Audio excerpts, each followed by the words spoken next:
Welcome to tonight's slow history. She was born into a room already shadowed by curtains, drawn not to block the light, but to shape it so that it never revealed too much too soon.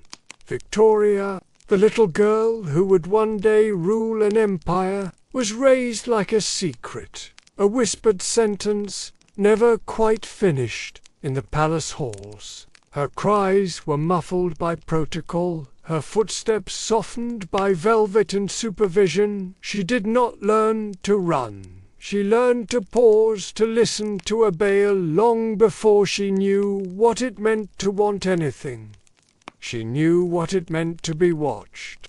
The Kensington system, it was called a set of rules, not for a country but for a child, designed by her mother, the Duchess of Kent, and the domineering Sir John Cornroy, to mould Victoria into something useful, pliable, obedient. She could not play without permission, could not read without oversight, could not sleep alone. Even her dreams were chaperoned, her meals were timed, her companions chosen. Every hallway had corners. She was not allowed to turn every window of view. She was told not to admire too freely, and so she grew up, like a seed in a jar, sprouting inward, curling toward herself.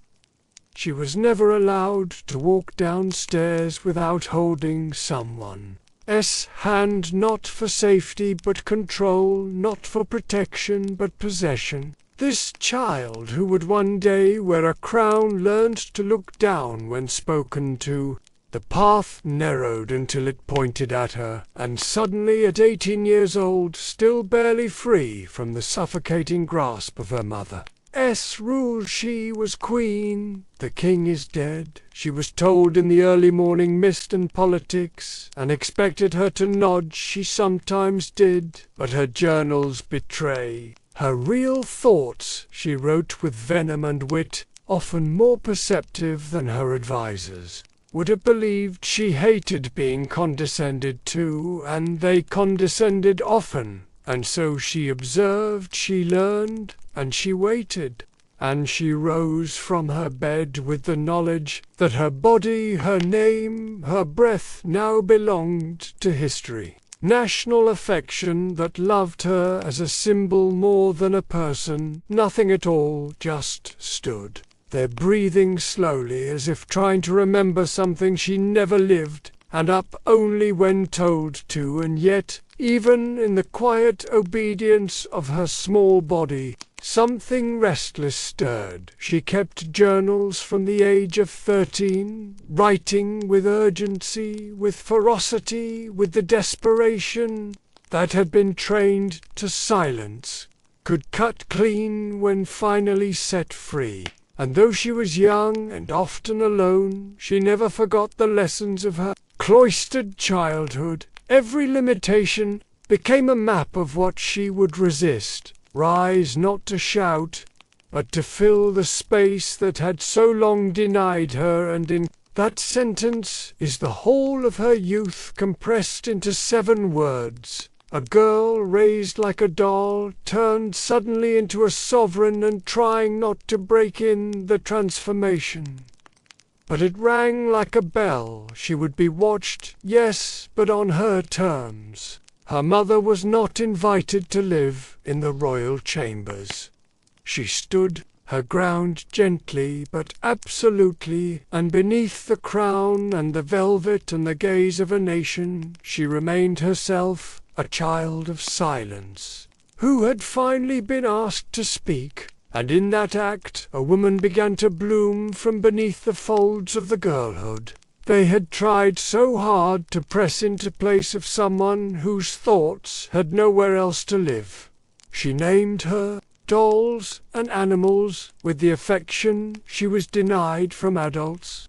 Dasher Spaniel became her truest confidant, and she spoke to him as if he were sovereign and priest. In her letters and diaries, the loneliness hums like an organ tone, barely audible but constant. She writes of wishing to be loved, of longing to be free, of feeling watched and not seen, and in Between the lines are the faint sketches of a fantasy life. One where she is not Victoria, but someone unnamed, a girl who climbs trees, who chooses her own gowns, who says no, and means it. Her imagination was not an escape. It was a rebellion, a silent one, but real nonetheless. She was not meant to be queen, not originally, not by design. But when the older heirs died or disqualified themselves, when she ascended the throne, she insisted on sleeping alone for the first time in her life. A small gesture, but power did not come without fear. Victoria distrusted nearly all the men in her orbit at first, most of them older, many of them maneuvering her like a chess piece in a game. She did not invent, they spoke in riddles. She was small, barely 5 feet tall, with a voice described as commanding but girlish. And though the country looked to her as if many of her ministers saw her as ornamental, the throne sat heavy and high, but she climbed it with a mixture of defiance and dread, knowing that it was both cage and crown, both stage and trap. She would rule, but she would also be ruled by the gaze, by the expectations, by the strange. In her earliest portraits, painted soon after her coronation, she is draped in jewels and ermine, gazing slightly upward, not quite at the viewer, almost as if listening to something no one else can hear. Her youth is polished like marble, her expression grave, beyond her years, because the role demanded it. But if you look closely in the softer brush strokes around her eyes, there is a flicker of something, not quite resignation, not quite hope, something tender and almost afraid. She feared men, it was said, and perhaps she did, or perhaps she feared being absorbed by them, erased by them, defined by their touch, by their names, by their insistence that her power was borrowed and not owned. Her diaries from these early years are full of ambivalence, admiration curdled into suspicion, longing tangled with resistance. She was fascinated by power, especially the kind that moved through rooms without announcing itself, and she studied it in the men around her. But she did not trust it, not yet. There is a record of her crying in private after receiving contradictory advice from her ministers. There is a letter where she admits she feels like a puppet pulled in too many directions. There is a moment noted by a courtier when she stared too long at a painting of a lone queen from centuries past and said she had grown up in silence, and the weight of that silence shaped her not into weakness, but into steel softened only by the warmth of animals, books, and imagination. She believed in order, but she also believed in justice, and as her confidence grew, she began to challenge those around her, gently, then sharply, then not at all, just acting as she saw fit, letting her voice. It was said that she wrote her own speeches, often editing them at midnight, scratching out the words that made her sound too timid or too cold. She liked precision, not performance, and her language, even in youth, was sharper than anyone expected a tongue. Still, the loneliness followed her like a shadow dressed in lace and protocol. She could not laugh too loudly or walk too quickly. She could not choose her company without consequence. Every decision was recorded, every gesture politicized, and the girl who once whispered her wishes into the ears of her dog now found herself whispering them into journals, into silence, into the long corridors of a palace that echoed too much. The pressure to marry was immediate, relentless. her advisers eager to see her tethered to someone who could steady or manage her, and she resisted. She recoiled from the notion that she should become merely wife instead of queen. And yet, even in her resistance, she wondered, she worried, she watched the world of men with both fascination and fear, because to share power, even in love, would mean giving something up, and she had only just begun to taste autonomy. There is a moment in one of her earliest entries as queen where she writes simply, "I am small, but I must be firm." She had learned from early on that to be loved was to be observed, and to be observed was to be controlled, and now, as queen, she faced a new form of that same gaze, worshipful, but still binding. She was no longer merely a girl, she was a symbol, and symbols are not allowed to tremble.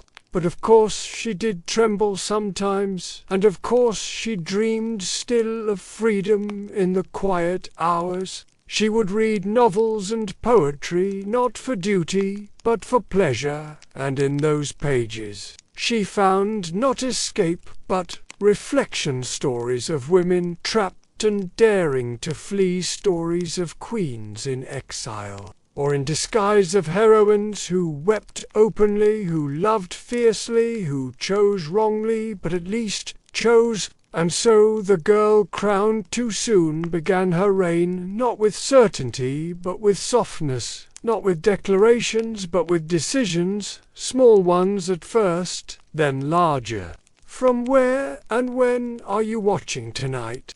It began not with a love story, but with a plan. And behind that plan sat decades of strategy, bloodlines, paperwork, and soft nods, passed between royal cousins and advisers. Victoria was a queen not just in title, but in circumstance, and that meant her body would never be just her own. Not her heart, not her breath, not the gaze she cast across a ballroom, not the palm she offered to be kissed. It had to be measured, preserved, examined by others, and still somehow she managed to fall, or perhaps she was pushed. No one falls in royal courts without permission. And so when Prince Albert arrived in England to visit his cousin, the Queen, it was not chance or fate, but clockwork destiny, the kind that arrived with monograms already printed on the invitations. She was not ready, and yet she was primed, prepared by years of men whispering what a woman and a monarch should be. Victoria had spent most of her youth being told she was too emotional, too isolated, too reactive, and now here she was standing in front of a man who smelled of ink and lavender and German formality, and she could not look away. His waistcoat was too tight, his expression too soft, and when he bowed it was with a hesitation so slight only someone already entranced would have noticed it. The moment was absurdly human. She was the queen of a vast empire, and yet her skin prickled not from statecraft or conquest, but from the cut of a man's coat and the softness of his voice, as he said, "Cousin," with a timbre that made her toes curl in her boots. Albert was everything Victoria had been warned against. He was logical, methodical, pious, quiet, and perhaps most dangerous of all, he was unimpressed by spectacle. He noticed details, the chipped porcelain, the nervous tapping of her fingers, the way she tilted her head to the left when trying to conceal a smile, and Victoria, who had been smothered with attention since infancy, found herself wanting not to be seen as a queen, but to be seen as a person. And Albert, it seemed, had the unflinching gaze of a man who could do exactly that. She wrote about him that night in her diary in bursts of capital letters that seemed to shout from the page, "Beautiful, my dearest Albert." She was describing not merely a man, but a sensation, something between shock and ache, the kind of recognition that skips past the rationale and nestles itself in the ribs. It is easy now to mythologize what came next, to see it as a fairy tale or propaganda, but there was a real trembling in her hands as she took up her pen and tried to find language for what her body already knew. She wanted him, but entirely improper for a woman, especially for a queen. But she was not interested in protocol when desire knocked. She opened the door with both hands. He accepted with calm dignity and immediately began the long process of stepping into a world. But beneath the cathedral arches and the heavy scent of lilies was the quiet thrill of two people who had already imagined the shape of each other. Esprith, with surprising violence, she wanted him constantly. She wrote of it in her diaries in phrases so breathless they bordered on scandal. Did not romanticize childbirth. She hated pregnancy for what it did to her body and to her sense of self. She complained of nausea, fatigue, and the way her clothes no longer fit, but she never tired of the moments that came before it. The moments where Albert touched her not as a queen, but as a woman, and she clung to him with a desperation that frightened even her. Should read how her correspondence should be sorted, and she'll let him not out of weakness, but out of trust, which is a more complicated. But privately their letters told a different story. They were filled with endearments, with metaphors, with longing, sometimes so visceral it left smudges on the parchment. He called her his dear child, his beloved wife, his queen of hearts, and she wrote back with aching sincerity, the kind of language that makes modern readers blush, not because of its vulgarity, but because of its rawness. It was love unfiltered by propriety, a yearning that could not be domesticated. Think she believed in him, the way a cathedral believes in its foundation, and even when he criticized her or tried to temper her passion, she returned to him again and again, drawn by a gravity neither could fully articulate. She adored being in his arms. She was happiest lying against his chest, listening to his heartbeat, like a metronome marking a life that finally felt real. And Albert was the first who looked at her, and did not flinch, who saw the girl beneath the crown, and reached for her anyway. He was not perfect. He was stubborn and moralistic, and occasionally cold. But he was there fully, and that presence was everything. Charted he tried at times to redirect her passion into projects, into parenting, into the moral shaping of the nation, and she tried. For a while so wrapped was she in the idea of him that she sometimes forgot the man beneath. The symbol, be guarded, to be watched, to be used, that was enough for a time, but then returned to the curve of his neck and the warmth of his palm, as if that was where all policy should begin. Albert wore a uniform Victoria, a white satin gown trimmed with orange blossoms. They kissed, and the room fury he believed in. Order end. She believed in the sanctity of her emotion.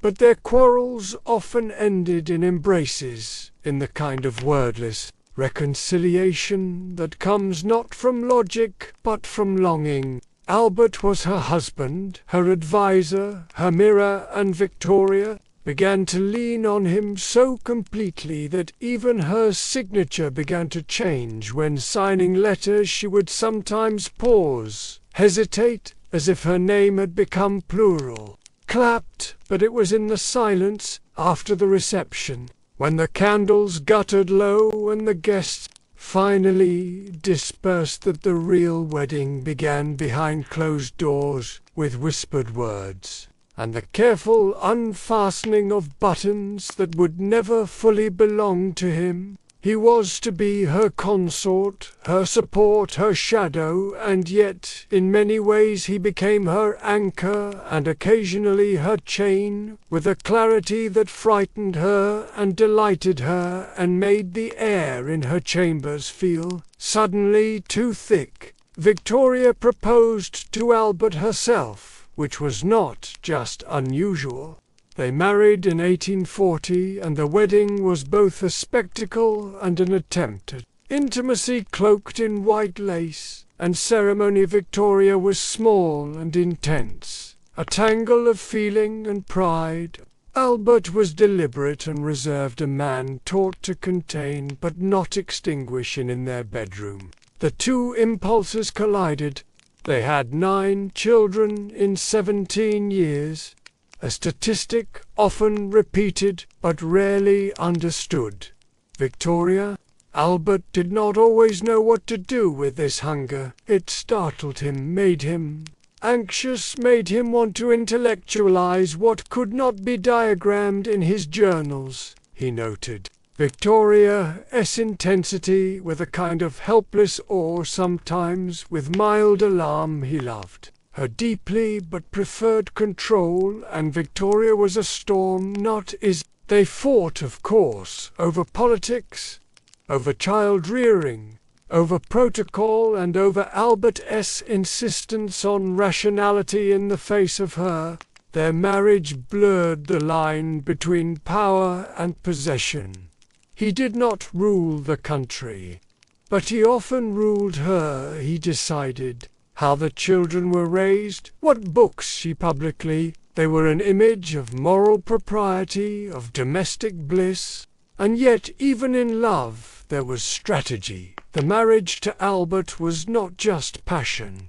It was politics. It united 2 royal houses, stabilized her reign, and provided heirs for the future of the empire. Victoria never let the calculation eclipse the connection. If anything, it intensified it. The stakes were higher, the love more dangerous. She was not supposed to feel this much, and still she did. She let it wash over her like incense in a chapel, and she breathed it in with the reverence of someone who knew what loneliness felt like, because she had been lonely before him, achingly.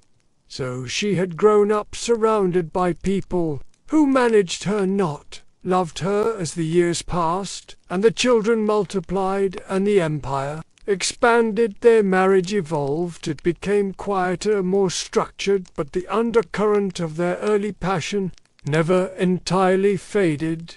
Victoria remained intensely attached to him, sometimes to the point of suffocation. Albert continued to play the role of stabilizer. Even when it exhausted him, he took on more responsibilities, began to fall ill more often, and Victoria barely noticed. But for now, in the soft years of their marriage, they found a rhythm, and even when the world outside their windows grew louder, they kept the curtains drawn a little tighter. They had each other, and for a woman who had been raised there are some doors, history only ever half-opened doors, behind which empires whisper and heavy skirts rustle in the dark, and in the case of Queen Victoria there was always that one door that led not to a throne room or a war chamber, but to her bedroom, and behind it, the private echo of breath and longing and lace. From the earliest days of her marriage to Albert, there was one constant presence threading through her life, like a silent ribbon, and it was not only politics or duty, or the crown pressed too young onto her brow. It was desire. It pulsed in her diary entries. It curled around the hems of her nightgowns. It bled through the laced curtains like moonlight. She could never quite ignore. Victoria did not see sex as shameful. She saw it as sacred. She saw it as the warm press of flesh Against a world gone cold, she saw it as something entirely her own. Even while the nation looked on, she once wrote of Alba that she clung to him with tears of joy, that his embrace brought her peace and calm, and the kind of silence only bodies can understand. A queen should not speak of her husband's thighs, or the way he touched her hair. A queen should not admit to begging for his presence in her bed, or mourning the nights he turned away. But she did, and the rawness of that truth remains, like fingerprints on a mirror, blurred but undeniable. Their marriage was a union of states, but also of skin, and even as Parliament squabbled, and ministers fumbled, and the press speculated, she returned again and again to the sanctuary of his arms. She moaned for Albert when he was away, she grieved her own desire when it went unmet, and she never quite learned how to live in a body that both served the state and betrayed it. Victoria's private writings betray a woman, constantly reaching, constantly aching, constantly bruised by the distance between what she was allowed to say and what she felt. The rational one, the disciplined one. He tried to temper her, tried to redirect her affections into something more productive. She adored him for it, and resented him too. She did not want to be governed in her own bedroom. She wanted to be touched. She wanted to be seen not just as a queen or a mother, but as a woman. And that was the one thing even he struggled to understand, that behind the portraits and the postage stamps and the rigid posture of empire, there was a woman who wanted nothing more than to be loved deeply and often. It was not grief, not yet it was want, unspent, unsatisfied, waiting. She got that for a while, and then she didn't. And the ache of it never left her. Her bedroom was not a place of retreat, but of rebellion. Her desire not a flaw, but a flame. It moved into the folds of her dresses, into the sighs, behind closed doors into the lines. She crossed out in her journals before anyone else could read them. There are lines in her journal that read like love poems, and others that sound like prayers, and some that feel like confessions in the dark to a God she hoped was too polite to listen. She was messy in her feelings. She loved too much. She desired too often. And for a woman in her position that was dangerous, not politically, but spiritually, because too long for touch when one is already touched by power is to walk a tightrope with no net. One slip, and you fall into ridicule, into scandal, into myth. Her pregnancies left her worn, her children became symbols more than beings. Their births were announcements, their cries, background noise to the work of empire, and still through it all, she longed for the kind of closeness that had nothing to do with duty. That was the space no one could breach, not even history, unless it listened very carefully. Not through the years of pregnancies, not through the fatigue of ruling, not even when Albert's hair turned silver at the temples. She once wrote of kissing his hands over and over, and how even then she felt unworthy of his touch. Imagine that. A queen feeling unworthy, and yet she did, because desire makes beggars of us all. Even monarchs, especially monarchs. She found the cries of her babies annoying. She sometimes dreaded the interruptions they caused. But inside the walls of that palace, behind the velvet curtains and the creaking of bed springs, there was a woman who was not just sovereign but sensual, and that is something we are not taught to associate with crowns. Crowns are cold, crowns are rigid, but her heart beat beneath it, and sometimes her moans echoed through the corridors, and sometimes she sobbed when he would not come to her. And yet she kept having them, driven not by obligation alone, but by a love that refused to be made neat. Albert once gently suggested perhaps they had had enough children, and she did not take kindly to it. Her desire did not ebb with maternity. It coiled around it. It became something feral and sweet all at once. She wanted to be held, wanted to hold, and wanted to feel alive in a world that so often reduced her to symbol. There were 9 children. 9. That means the rhythm of her body was marked by constant transformation, her belly blooming with royalty, her breasts swollen with milk, her sleep interrupted not by political crises, but by the wails of infants. And still she craved him. Still she pulled Albert back into bed, even as he became increasingly remote, concerned with his duties, and often fatigued. She teased him in letters, she missed him physically, she made no secret of her need. It was not decorous, but it was honest, and perhaps it was the only space in her life where she did not have to perform. She once lamented that Albert began to tire of her, that he disapproved when her affections grew too intense, too overwhelming. He preferred order and restraint, and she overwhelmed him with touch, with hunger, with the raw need of a woman who had spent her youth starved of affection. It was not that she was lustful in the vulgar sense, but that her love for him was total. And when it expressed itself in the bed, it was not separate from her soul. It was the same language spoken in another tongue. She was not ashamed of it. She did not apologize for it. She simply recorded it in looping script under the cover of night, and perhaps hoped one day no one would read it.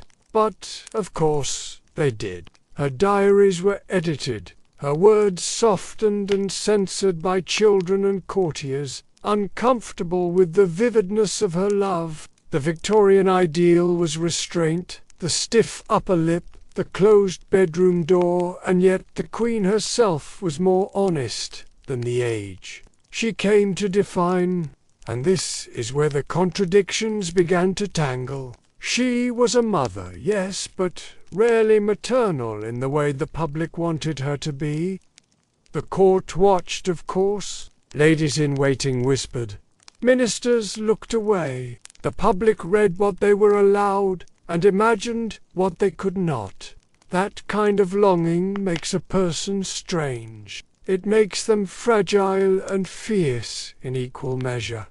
And Albert did love her, but he was the cooler of the two. It is tempting to romanticize it, to imagine her as a grand figure of romantic tragedy. But the truth is softer and stranger. She never did slip. Not entirely, but the tension never went away. And that is perhaps the quiet heart of this story. That ache lives in the silence between her public words and her private ones, in the way her letters trailed off when discussing his absence, in the way her voice caught when she tried to speak of their wedding night, in the way her children never quite understood why she wept at odd hours. And so we see her now, not as a cold statue, not as a frigid icon of Victorian restraint, but as a woman who loved harder than was allowed, who wanted more than was offered, and who never learned how to stop reaching, even when her hands came back empty. When Albert died, the clocks in every room of the palace were stopped at the hour he passed, as if time itself had agreed to hold its breath alongside her, as if the world might be persuaded to pause its spinning long enough for a widow to learn how to keep breathing alone.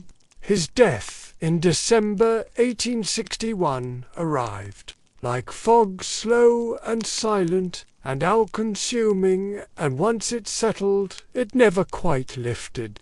Victoria did not scream.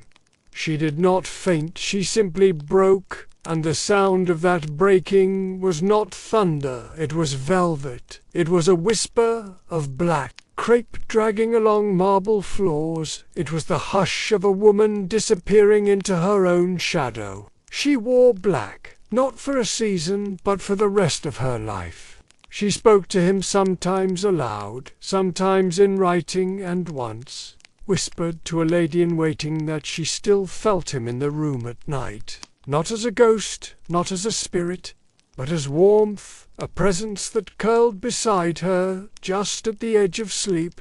It was raw and devotional and utterly consuming. She commissioned endless memorials, statues, paintings, plaques, lockets filled with his hair, cameos with his face pressed against her own, and though each act of remembrance was a monument to his life, it also served as a refusal to acknowledge his absence. She once wrote that to speak of him in the past tense was unthinkable, and so she never did. In her mind he had not gone, he had simply stepped into another room, and her life became a hallway between that room and this one, endless and echoing. Perhaps it was all of these, and none. What is clear is that her grief was not theatrical, it was elemental. It was the air she breathed, and the weight she carried, and the veil through which she saw the world from that moment forward. In her journals she referred to Albert not as my husband, but as my life, and that is what she believed. Truly, that without him she was not a whole thing, but only a shadow of one. The diary entries written to a man no longer reading, and might return if only she were good enough, still enough, quiet enough. Her love for him had not aged. It had ossified, become bone beneath the skin of her life. And even as she ruled, she remained at heart a woman waiting for the door to open and for a voice to say her name. The lock of hair pressed between pages, the empty chair that no one dared to sit in. The pain did not lessen, only dulled at the edges, and even then it was only so she could carry it further. She would not say more than that, and perhaps it was best not to ask. Wars continued, policies shifted, colonies expanded, and her signature still appeared at the bottom of royal decrees. But the hand that signed them trembled. The woman behind the signature sat in black and did not smile. Her public face, when it returned, was stern, unreadable, and made more powerful by the myth of her grief. Mourning had become her uniform, but also her armor. No one could touch her now, not emotionally, not politically, and perhaps that was part of the power she came to wield. For over 10 years she avoided the traditional duties of monarchy, rarely appearing in public, rarely opening Parliament, rarely offering the nation the image of strength they had come to expect. But Victoria broke even these rules. She mourned past the designated periods, past the patience of her advisers, past the understanding of the people. She made mourning something unending, something defiant, and in doing so reshaped how a nation understood loss. Her grief became a kind of governance, a rule imposed not by law but by example. It was as if the Queen had died too, and the woman left behind was a ghost draped in widow's weeds, haunting her own life. Her figure was still small, but her presence had grown immense, cloaked in black, draped in the aura of sacrifice. She had become something more than queen, something more than widow. She had become symbol, and from that point on she would not step down from that altar. Cartoons in the papers began to mock her absence. Ministers began to whisper about the damage done to the institution, and still she refused to move. Her devotion was not for sale, not even to empire. She dined alone, with his portrait propped beside her chair, and they could not replace him. And so her affections became fragmented, distant, occasionally sharp with disappointment. Mirrors were shrouded, visitors were hushed, music was banned or made unbearably sombre, and the drapes hung low like sorrow-made fabric. Servants walked more softly, their footsteps muffled as if sound itself might offend her grief. The Queen moved slowly through these spaces, like a figure in a funeral procession that never reached its end. Her handwriting changed till it became smaller, more hesitant, as if each word had to crawl out from under the weight of her loss. The oldest were pushed into marriages. They did not want the youngest grew up under the shadow of a father sanctified beyond human reach. She expected them to venerate his memory as she did, and when they failed, when they laughed too loudly or forgot to speak of him with reverence, her reprimands came swift and cold. They were living reminders of a love that had ended and that made them both precious and painful to her.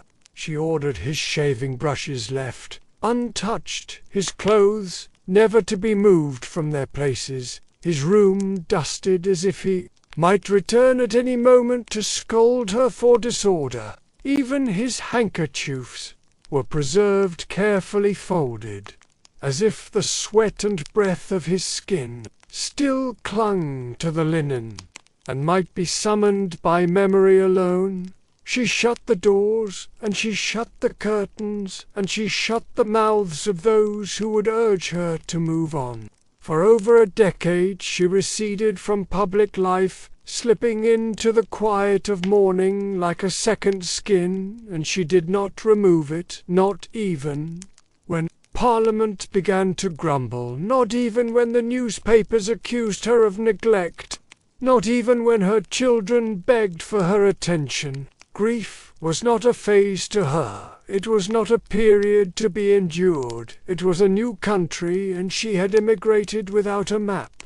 Her letters from this time read like dispatches from a far-off shore, filled with endless longing, and the ache of a silence she refused to fill with anything but his name. Every day became a ritual, not of living, but of remembering. There was a sofa in the blue room where he had died, and she sat there often tracing the pattern in the upholstery, with her fingers like a rosary, as if it might unlock some secret passage to bring her to him, or him back to her.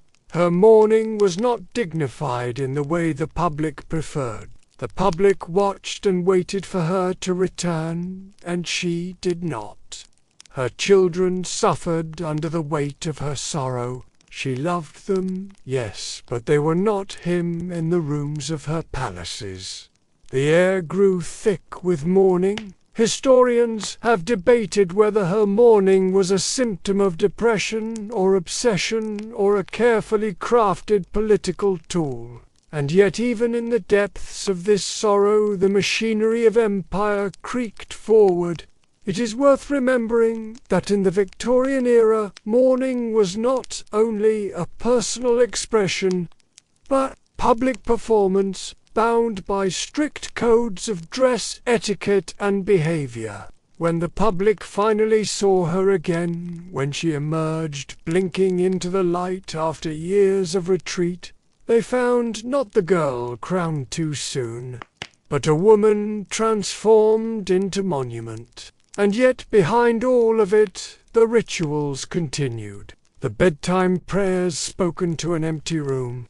When she spoke of him near the end of her life, it was always as if he had just left the room. There are certain forms of grief that slip through the cracks of etiquette, that refuse the velvet quiet expected of a royal widow and instead take on strange unruly shapes like desire dressed in black or longing that refuses to stay silent beneath crape veils. He was trusted, yes, but not remarkable, not political, not titled. And yet it was in his presence that Victoria began to breathe differently. Perhaps it was the lack of pretense, the way he spoke to her not as a symbol. He stood between her and the press, between her and the demands of court life, and perhaps most tenderly between her and the empty space that Albert had left behind. His loyalty was fierce, bordering on possessive. He argued with ministers. He dismissed servants who crossed her. He made enemies among her family who resented his closeness, and still she defended him. When asked once if Brow might be dismissed for the sake of appearances, she answered simply and firmly no. Was he her lover, her friend, her servant, her secret? It did not follow royal protocol. It did not fit into mourning manuals. It was messy, lived in silence, surrounded by speculation, and still it endured for nearly 20 years. The statue was moved, the gifts returned, the names scrubbed from official histories, but silence itself can speak, and the absence of explanation only deepened the mystery. Portraits of Brown were hidden but not burned. His memory was disapproved but not entirely erased. Of a queen who found a hand to hold in the dark long after the world told her to move on. Of a woman who refused to love only once. Of the quiet collisions between sex and grief, between power and yearning, between mourning and the maddening hope that maybe, just maybe, someone else might make the days bearable again. Because even the monarchy knew that grief once touched by love cannot be so easily buried. The queen did not explain, and in not explaining she retained power. Some believe it was romance, others insist it was maternal, some call it codependence, others whisper companionship. But perhaps the truth lies not in the category but in the connection. A woman alone for so long found comfort and chose not to apologize for it. Whether it was physical or not, emotional or political, it does not matter so much as the fact that it was real to her and that she guarded it with the same ferocity she had once reserved for her crown. Her body might have been watched, her choices debated, but her heart remained her own. And in that private kingdom, John Brown ruled more than anyone dared admit. Was this the grief of a queen, or the yearning of a woman trying to resurrect something of the life she had lost? She resumed her black clothing, though she had never truly stopped. She resumed. The solitary walks resumed, the letters that trailed off mid-sentence, as if speaking of loss had become too heavy even for paper. She did not replace him. No one else would stand that close again. The answer floats somewhere between privacy and poetry, tangled in the soft folds of what could have been and never was, and always might have been. But as a woman, or perhaps it was simply that in a house so full of memories he offered something new. She notes his moods, his illnesses, his absences, as one might track the sun's path across the sky, not with overt affection, but with a consistency that reads like devotion.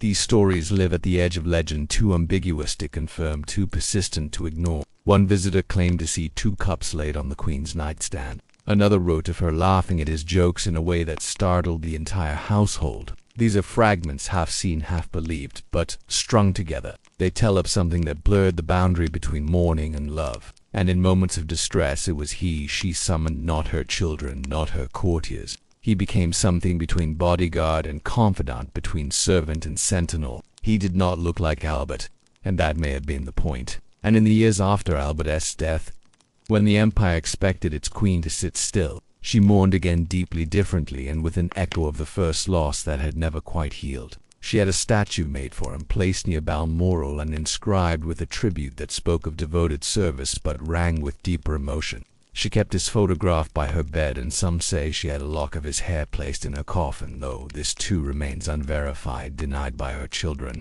who found the connection distasteful and did their best to erase it from the official record. He fetched her shawl and accompanied her on rides and stood close enough that people began to whisper. His manner was brusque, he was not deferential enough. He called her woman in private, not majesty, and still she kept him near. She gave him rooms close to her own, gave him gifts, signed notes with curious little phrases, your faithful friend, or from your own Vic. And once even darling. What these meant is lost to time, or rather buried in it, carefully, gently, like so many other truths she wished not to explain. And more like a statue in a mausoleum, something began to stir just beneath the surface. It was not scandal, not exactly, but something softer, stranger, more difficult to name. It came in the shape of a man with weathered hands and a Scottish voice that did not flinch before the crown. John Brown was not supposed to be important. He was a servant, A gilly-turned valet brought south from Balmoral to manage the Queen's horses, her walks, her comfort. The Queen began to rely on him quickly, more quickly than her children liked, more quickly than her advisers found seemly. Rumours swirled and Parliament squirmed. The idea of the Queen attached to a servant, not a prince, not a peer, but a man with rough boots and a thick accent, was intolerable to some and deliciously scandalous to others. But no proof emerged, not in the way that proof is usually demanded. There were no letters publicly disclosed, no photographs, no witnesses willing to say the un. There was only presence and its repetition, the shadow of Brown beside her, the whisper of his name behind lace curtains. He became her protector, not just in name, but in practice. The Queen's journals from these years are riddled with references to Brown, with little details that slip between the ceremonial and the domestic. There are stories passed down in whispers of how he would enter her room without knocking, how he held her hand when no one else dared, how he once shouted at a duke for speaking to her with too much familiarity. Victoria never admitted to anything inappropriate, never confessed to more than reliance and loyalty, and yet when Brown died in 1883, her grief was acute and complicated. Because the relationship with John Brown was never fully named, it was also never fully understood. The scandal, if it was one, was not in the possibility of love, but in its shape. His death left another hollow in her life, another name she dared not speak too often, lest it crack the carefully constructed image of the eternal widow. After her death, the royal family acted swiftly. They destroyed letters, removed references, locked up tokens that hinted at something intimate. Today, historians sift through fragments, journal entries, marginal notes, bits of gossip, and try to piece together the shape of what this was. In the end, the story of John Brown is not one of scandal, but of survival. Grief changes shape when it lingers too long. It becomes hungry for new faces, for softer voices, for gestures that do not belong to the past. And by the time Victoria reached her late 60s, the ache that had followed her like a shadow. Albert's death had not faded, but deepened, grown strange and curious, and almost He was the son of a hospital assistant from Agra, chosen in 1887, not for brilliance or pedigree, but as a servant gifted to the Queen Empress on the occasion of her Golden Jubilee. He was 24, barely older than her grandchildren, tall and handsome, with a stillness about him. Victoria noticed almost immediately. The courtiers found Karim presumptuous. The children found him intrusive. When others objected, she pushed harder. She gave him land in India, elevated his father and brother, made his presence known in ways that defied protocol. What mattered was how they looked at each other in public, in letters, in the pages of her diary that escaped censorship. She once wrote that she loved to watch him eat, that she delighted in his laughter, that he brought warmth into the stiff cold of Windsor and Balmoral. She was old, yes, her body frail, her eyes failing, but her emotional appetite had never dulled. When he was ill, she worried. When he was dismissed temporarily, she demanded his return. Her obsession was not merely affection, it was political. She ordered Indian-style meals, took lessons in wore shawls embroidered in Mughal patterns, commissioned portraits in jewel tones with him beside her. He reminded her that she was still capable of change, of wonder, of falling in love with the idea of another person without needing to possess them entirely. He gave her language when English felt too heavy. He gave her stories when the past grew too thick with ghosts. It is about the final movement in the symphony of Victoria's emotional life. The last crescendo before silence. She found solace in unexpected places. She dared to believe that even in her final years new connections were possible, and she held on to them even when they cost her the approval of everyone around her. It is about the Queen, a seeker, not ruler, as mourner who refused to stop mourning. Not the empire or the crown or the statues they built in her name, but the stubborn, soft part of her that still reached out for others long after the world told her not to. As a woman who saw no contradiction in loving both an empire and a man the empire despised, he gave her a mirror that did not show her as widow but as woman. Some thought it a theatrical indulgence, others called it foolish. But it was her empire, and she had the right to decorate her grief with whatever colours she pleased. She was not playing at being Eastern. She was reaching for a version of herself that the West had never allowed her to be. A quiet rebellion against the very court she had spent her life controlling. He was promoted too quickly, they said, housed too close to her rooms, given access that made them uncomfortable. They destroyed letters, removed portraits, packed away every trace of Karim's presence. He was dismissed from court, told to return to India, forbidden from speaking of what had passed. His home there was raided, his correspondence seized. They feared what he knew, what he might reveal. Not state secrets, but the private shape of Victoria's heart, the one that had welcomed him in when everyone else had turned cold. He travelled with her, rode beside her, ate near her. He said nothing publicly. He returned to Agra and lived out his days in quiet exile, though never in poverty. His house bore signs of royal favour, but he did not boast. He kept her letters until the end, kept her memory intact, even when the world tried to unmake it. And perhaps in that silence he honoured her more than anyone else could. He knew how far he had come, how many rules he had broken by simply being in her presence. But there are hints that he cared to, that her letters meant something, that the comfort he offered was not feigned. There were gifts, exchanged tokens, kept photographs, touched, perhaps even tears shared. Some believed he was manipulating her. Others thought he was merely a reflection of her loneliness. Few asked what it meant for a woman nearing 90 to still yearn for companionship, for culture, for something outside the stone halls of British power. They could not see the beauty. She saw the moments of peace, the flash of another world whispered in the language he taught her. He called her mother in his own language. But the intimacy of that word did not mean what others assumed. He was photographed in formal portraits, placed where no Indian servant had ever stood. She kept this closeness veiled in propriety, defended it with all the stubborn power she had left. She threatened ministers who questioned him, dismissed staff who mocked him, and once even scolded the Prince of Wales for his rudeness toward the Munshi.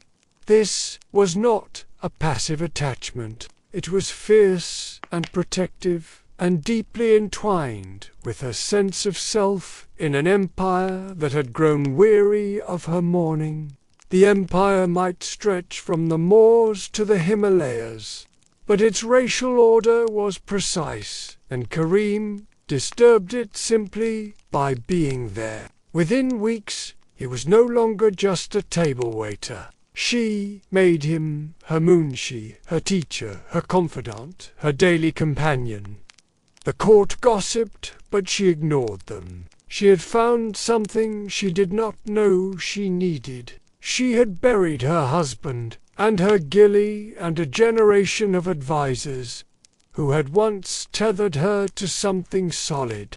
What remained was a throne built on habit, a household of echoes, and a heart that had begun to wander. It wandered eastward past the bounds of empire, past the politics of mourning, into the realm of fascination and story and velvet-wrapped difference. Abdul Karim was not born to be royal. The relationship unfolded quietly at first, in small rituals of language and courtesy. He taught her Hindustani, helped her read the Quran, explain bits of Indian culture that had been filtered and flattened through imperial eyes. She gave him gifts, signed notes in Urdu, began to call him by tender names. It was not the same as John Brown, nor was it the same as Albert, but it touched the same part of her that longed to be seen not as a sovereign, but as someone vulnerable, someone with questions, someone who could still learn. The royal household bristled. Victoria did not care. She wrote of him, often called him good and gentle, said he was a comfort to her soul. It is difficult to say what passed between them behind closed doors, and it is, perhaps, beside the point. To Karim, the Queen was not just a monarch, she was an opportunity, a miracle, perhaps a burden. He was not foolish. After John Brown, the Queen had learned not to explain. The court began to record everything. Karim's movements, his words, the Queen's letters to him were catalogued with suspicion. Victoria's obsession with Indian culture began to deepen alongside her bond with Karim. And perhaps that was what frightened her family most. That this man, this foreign servant, this uninvited presence had offered her not just companionship but transformation. When she died in 1901, her children moved quickly. Karim obeyed. The story of Abdul Karim is not about scandal, though many tried to paint it that way. She was not consistent, not logical, not exemplary, but she was human. She loved in strange directions, and perhaps that is what made her powerful. They say a body holds memory, that the skin itself remembers every finger that ever brushed it, every bruise, every whisper, every silence, and in the case of Queen Victoria, her body became a reliquary long before she ever died. For a woman who had ruled over the births and deaths of millions, her own mortality was something she tried to script as carefully as a pageant, and yet, beneath that choreography, there lay something stranger, more tender, more haunted. A queen who could not let go, did not let go even in death. Not of Albert, not of Brown, not of the Munshi. She carried them in life, and demanded to carry them still when her pulse finally stopped. There were instructions, written and rewritten, scrawled in shaky script, guarded and revised over decades. Her burial was not to be simple, not to be sterile, not to be political. It was to be personal. There were lists of objects to be placed beside her, within her, among her bones, as if her body was not a corpse, but a vault. Albert's dressing gown was to be folded beneath her nightgown, John Brown's photograph hidden in her left hand, a lock of Abdul Karim's hair wrapped in silk tucked near her heart. No one was to see, no one was to speak of it, but those who knew did as they were told, because her grief by then had become law. When the body was laid out for the last time, her face still soft with the folds of sleep, her children stood around it, not just in mourning, but in confusion. They had never fully known her, not really, not past the crown or the black veil, or the sharp silences that filled rooms more than words ever could. She had kept secrets, not out of malice, but out of need. Private things, unspeakable things, that she feared might be stripped from her by time, or gossip, or history. So she sealed them with her flesh. Among the items placed in her coffin were not only tokens of affection, but evidence of obsession. There was a handkerchief that once belonged to John Brown, stained with ink and age, wrapped in linen. Scented with dried lavender, a note folded so many times it had become the shape of a pebble. Reading simply, he was always kind. No signature, no date. There was a ring that had once belonged to Brown's mother, slipped onto Victoria's finger during one of her long nights of remembering. A strange inheritance from a family that was never hers. The burial was witnessed by only a few trusted attendants, those who had learned not to flinch at the Queen's contradictions. They obeyed her wishes down to the smallest thread, lacing up the final gown with trembling hands, brushing her hair one last time, and tucking away. The secrets she had insisted must travel with her. The body lowered into the ground was not just a monarch's, but a vessel, a crypt within a crypt, holding pieces of love. That could not be named aloud, and yet even that was not enough. There were letters, thousands of them. Journals, diaries, folded notes, birthday cards, marginalia scribbled, in fury or yearning, or both. Some were stored in Windsor, some in Balmoral, others locked away in drawers, beneath cushions, behind panels. After her death, her children became their own kind of custodians and censors. They read them carefully to carefully dissect it, every phrase for threat or scandal or embarrassment. Then came the fires, dot pages fed into hearths without ceremony, the ink curling into smoke, descriptions of dreams, passages on Albert's body, on John's voice, on Karim's laughter. Whole years vanished in flame. The Queen's daughters helped, they believed. They were protecting her legacy, shielding her from the cruel gaze of posterity. What they did not realize, or perhaps did not care, was that they were also silencing a woman who had already been silenced in so many ways in life. The destruction was methodical. Volumes removed from shelves, disbound, torn. Some entries were copied, altered, softened, their heat diluted.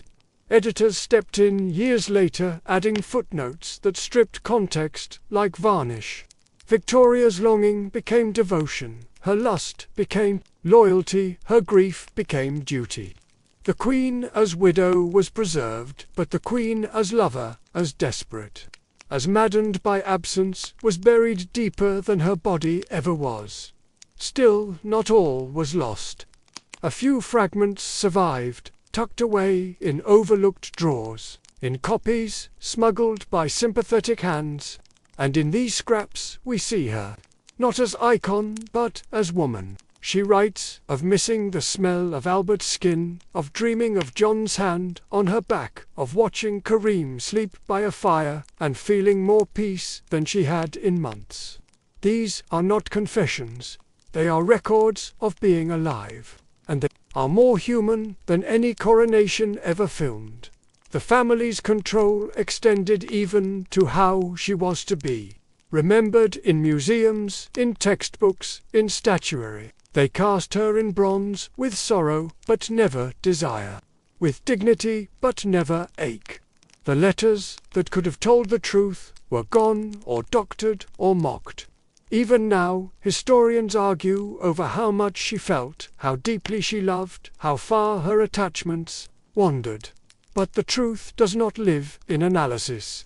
It lives in the softness of her pen, in the way she wrote darling twice in a row, in the smudges where her tears had fallen, the contradictions piled up like relics. She was the mother of an empire, and yet she longed for someone to call her child. She commanded armies, and yet asked to be touched gently. She defined a moral age while scribbling fantasies that would have shocked her ministers. Her body was adorned in black, but her mind swirled with color, with memory, with hunger. She was not consistent. She was not simple. And she did not want to be. Even the rooms she inhabited became containers of feeling.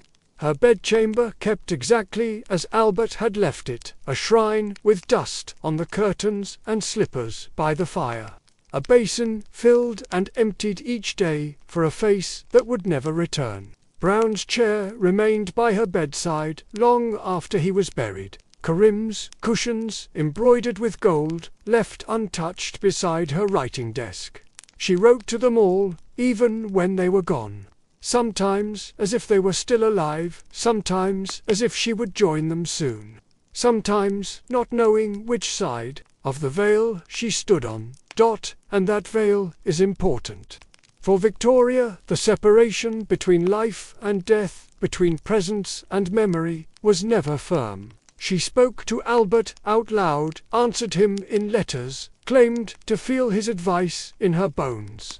With John, it was more physical, more guttural, a sense of warmth missing from her bones. With Kareem, it was almost mystical, as if he carried something from another world into her own. Each man filled a different hollow in her life. Each was kept not just in her heart, but in her drawers, her trunks, her pockets. Tactile love, foldable grief. Some servants told stories of finding her asleep, with letters clutched in her hands, lips moving in whisper. Of entering her rooms to find her staring at portraits for hours. Of discovering her clothes, lined, not with lace, but with scraps of notes, tucked like feathers inside a bird. She was always writing, always folding, always hiding. A queen with more secrets than jewels.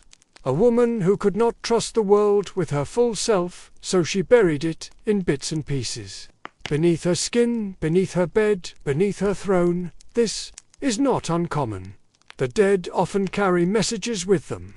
Locks of hair in lockets, pressed flowers, tucked in coffins. But few have done it with such pointed instruction, with such desperate artistry.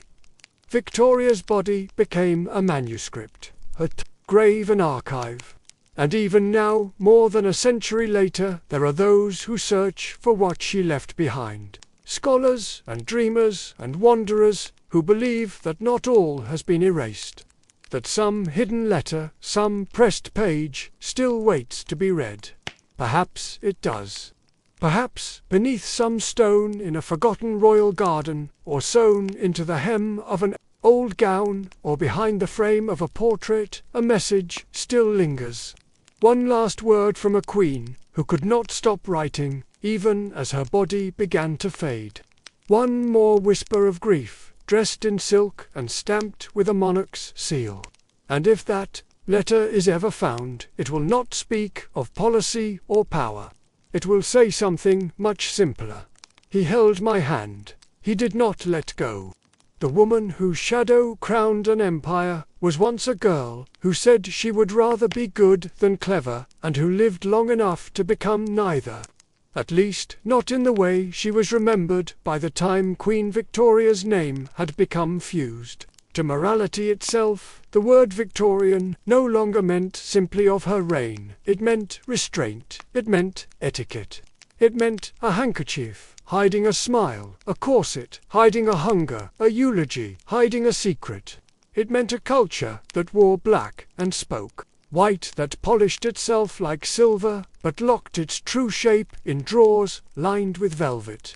It meant 1,000 rules, whispered behind lace and law, and a queen who wept in private, while statues of her stood proud in public squares, and yet beneath all that mourning crept something stranger, something softer, something almost absurd. Queen Victoria, the very figure of propriety, had spent much of her life caught between grief and desire, obsessed with death, but equally so with bodies her own, and those of the men who moved her. The contradiction was never resolved, only buried in layers of fabric and etiquette. She was a widow for 40 years, but not a woman who ceased wanting. In fact, mourning became her costume, and her defense a cloak of grief worn so long it hardened into armor-mache. Had loved Prince Albert deeply and physically. Their letters overflowed with longing and domesticity. She clung to his memory with a passion that never dulled, and yet also loved again or something. Close to it in John Brown, she found touch. In Abdul Karim, she found devotion. She instructed her servants to lay out Albert's clothes daily, but she also instructed that mementos from both Brown and Karim be placed in her coffin. She ruled an empire, and made it feel like a chapel filled with the whispers of all she could not say aloud. This was not the model of chaste domestic virtue Victorians were taught to emulate, and yet it was this woman, this tangled human portrait, who became the blueprint. For an age, how strange then, that an era named for her preached modesty, above all. Elsewhere in the empire, girls were taught to cover their ankles and never to speak above a hush. Their husbands could legally own their bodies and their wages there. Diaries were burned if they hinted at desire, their wombs were public business, their griefs were regulated to Victoria had mourned in black for decades, so others followed suit. It was not just tradition, it became doctrine. One wore black for a child, 1 year for a spouse, 2 for a parent, 6 months for a sibling, 4, but always with rules, always with distance. Mourning became a social obligation, a performance of loss, not always. Its honest Merovingian funerals became spectacles to show that one felt just enough, never too much, never too little. A widow could collapse into sobs at the graveside, but only once, and with dignity. She could write letters filled with longing, but they must never be mailed. She could dream of her husband's hands, but she must never say so aloud. Victoria dreamed, she wrote, she instructed, and through it all her name became a synonym for repression. But that was the lie, the truth was stranger, more human. She missed Albert with the hunger of a woman, not just a queen. She preserved his nightshirt, his shaving brush, his letters, with trembling care. She instructed his dressing gown to be laid out each evening, as if he might still return. She kept locks of his hair and his penknife. She kissed his pillow and wept into his bathwater. She became the widow of Windsor and made widowhood into an empire. Yet, when John Brown arrived, she found herself laughing again, walking with him alone, breaking the rules she had once insisted upon. She wrote him letters with nicknames and commands. She signed herself, "Your loving friend." She let him scold her and sit too near. She called him her comforter, and others whispered worse. And when he died, she grieved again, privately, fiercely. She kept his photograph by her bed until the end. She ordered a memorial stone erected in the Highlands. She buried a lock of his hair with her. And then came Abdul Karim, a young Indian clerk, meant only to teach her Hindustani, and read to her from translated texts she made. Him, her, Munshi, her teacher, her companion. She gave him medals, she dined with him alone. She wrote in his defense, when courtiers protested, she gave him a house. She wrote his name more often in her journals than any of her own children's. She wanted to learn from him, not as a queen, but as a woman, craving something unknown, something beyond Britain, something tender. They took it all away. When she died, burned the letters, expelled the moonshi, sealed the rooms. They wrote a history that made her tidy again, a queen first, a mother second, a widow. Always they erased the contradictions, because contradictions are dangerous. Because they whisper to the living that grief does not preclude longing, that desire does not vanish with age, that love is not always sanctioned or sensibly instilled. The world moved with her image, women in black, with parasols and veils, men who grieved with measured stoicism, newspapers that praised morality, while advertising corsets and brothels. The contradiction was not just hers, it was the entire age. Victoria inspired a culture of repression that itself was born from heat and hunger. It denied the body, even as it mapped its every inch in anatomy, books, and corsetry guides. It forbade sex before marriage, and punished those who broke the rule, even as it glorified motherhood and made pregnancy a national expectation. It silenced women, and then wrote poems about their silence. And in that silence grew longing, not just romantic or erotic, but the longing to be seen fully, the longing to be allowed to contradict oneself, to mourn and desire, to lead and weep, to dress in black and still dream in color. Victoria's life held all of that, but history selected the simplest version, the version with the fewest ripples, the version with the least scandal. And yet the truth shimmered underneath for those who cared to look. It was there in the mourning jewelry crafted with hidden compartments. It was there in the paintings of veiled women with flushed cheeks. It was there, in the literature, in the novels, where heroines pined for men they should not want, or mourned the loss of children who had never been born. It was there, in the confessional, and in the séance parlour, in the stiff upper lip that quivered just before the curtain fell, because what the Victorian age feared most was not sin, but confusion.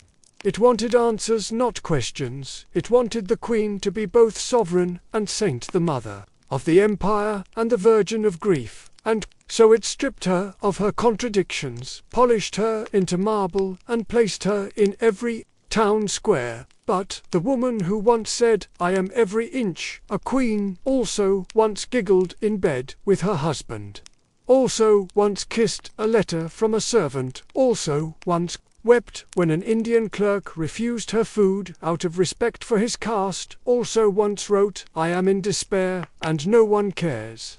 The woman inside the marble never quite fit the mold, and neither did the people who lived beneath her reign. They followed the rules, they upheld the appearances, but they also hid. They wrote secret diaries, they exchanged glances at funerals.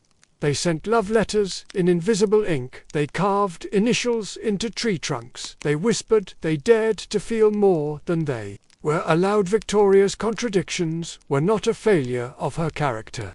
They were its shape. She could not resolve the divide between desire and duty, between grief and governance, and so she lived inside the tension, like so many of her subjects. And if her reign was marked by propriety, perhaps that too was a kind of rebellion, a way to survive the messiness of being human in a world that demanded perfection.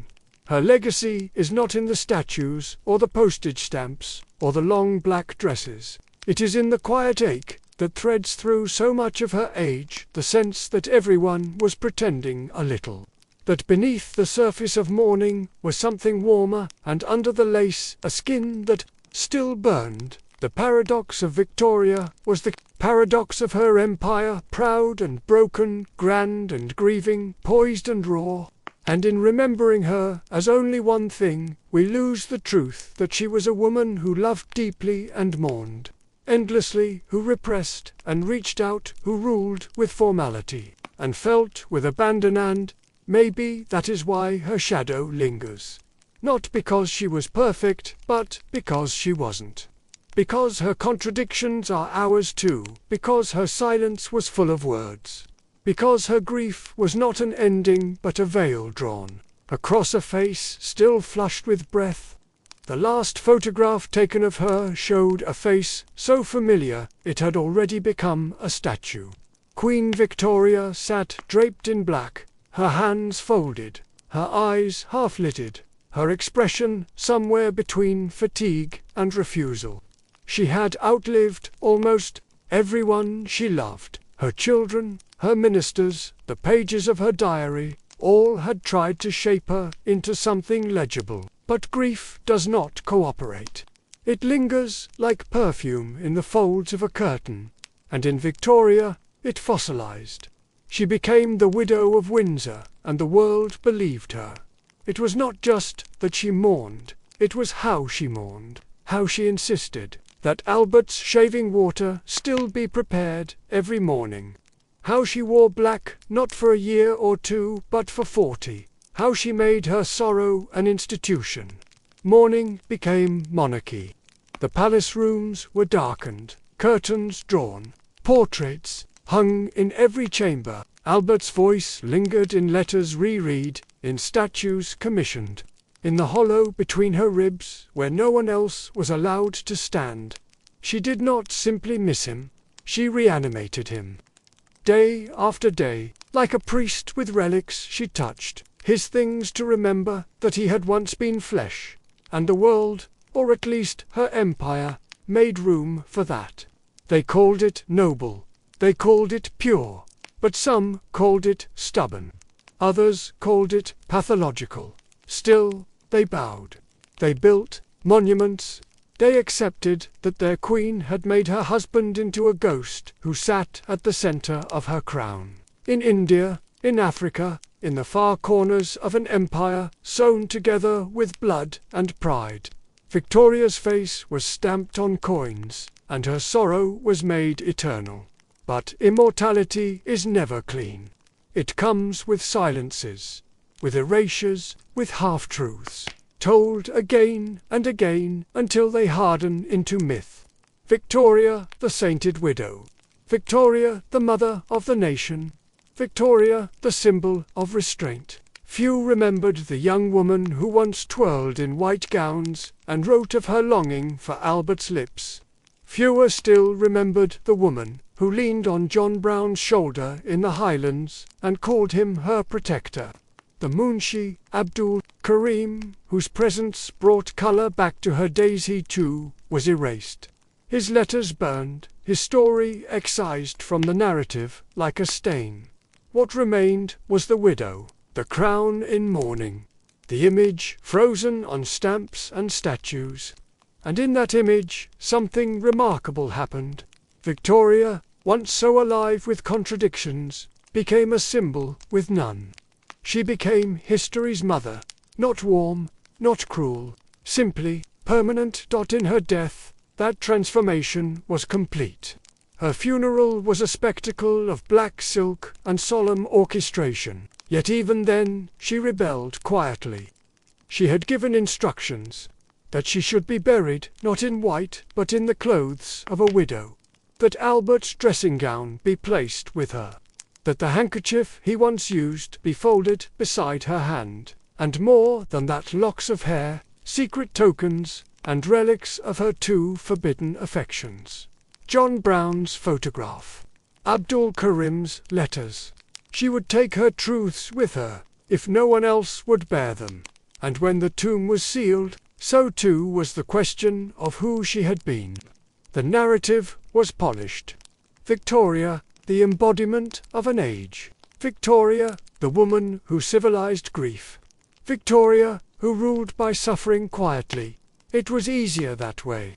To make her into a monument, easier than facing the discomfort of her real humanity. Tender, ungovernable even by herself. And yet that humanity slipped through, in paintings, in letters, in the accidental pauses of those who spoke of her.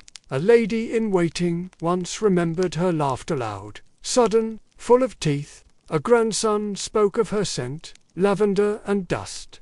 A servant swore he saw her kiss a photograph. When she thought no one was watching, the ghost of her truest self moved in the margins of the story, not erased, just overlooked. As the marble solidified, the breath behind it whispered still. She had ruled longer than any monarch before her.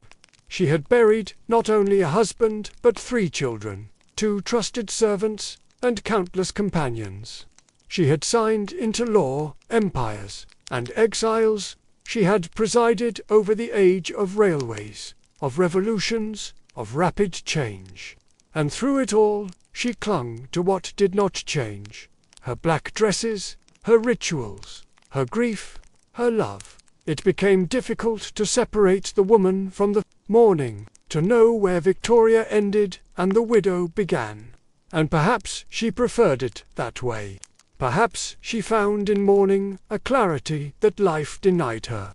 Perhaps she found in Albert's absence a kind of permanence no living man could offer. Mourning became a mirror, and every time she looked into it, she saw herself more clearly. And yet, like all mirrors, it was incomplete. It reflected only what she allowed. The public never saw her slip a letter under her pillow. They never saw her press her fingers against a cold window pane, tracing shapes she didn't remember drawing. They never heard her whisper, "Dear love," into the silence of a drawing room. Those moments, which made her most real, remained private, as though she knew they would one day be more valuable than anything in the public record. The years passed, and history wrote itself around her. The Victorian age became synonymous with piety and propriety, with starch and ceremony. But that was never entirely true.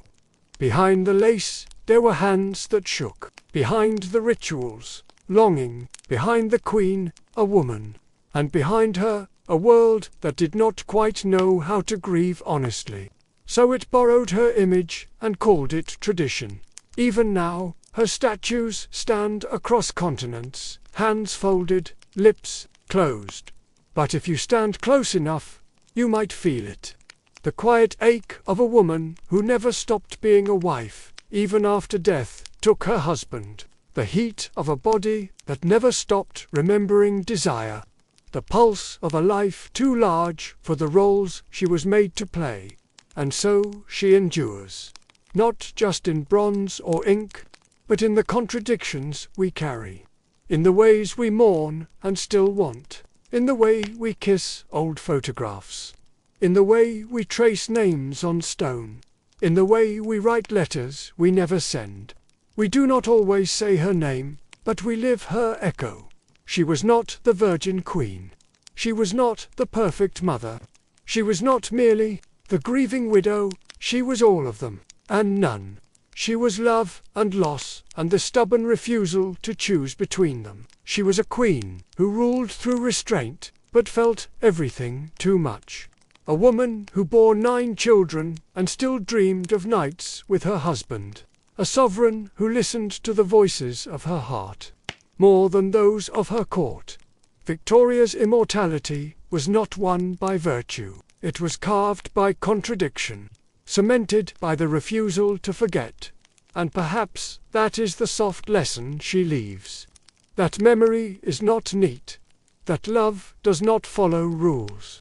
That grief, if worn long enough, becomes something more than sorrow. It becomes shape. It becomes identity. It becomes history.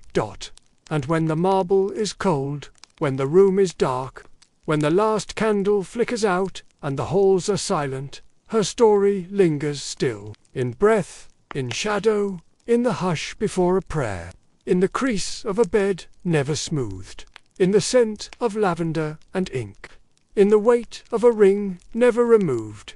She does not ask to be remembered, but she is, in the softest ways, in the tear that escapes at night, in the sigh before sleep, in the quiet declaration that even loss can be full of life. And now, dreamer, the story is done. Let your eyes close gently.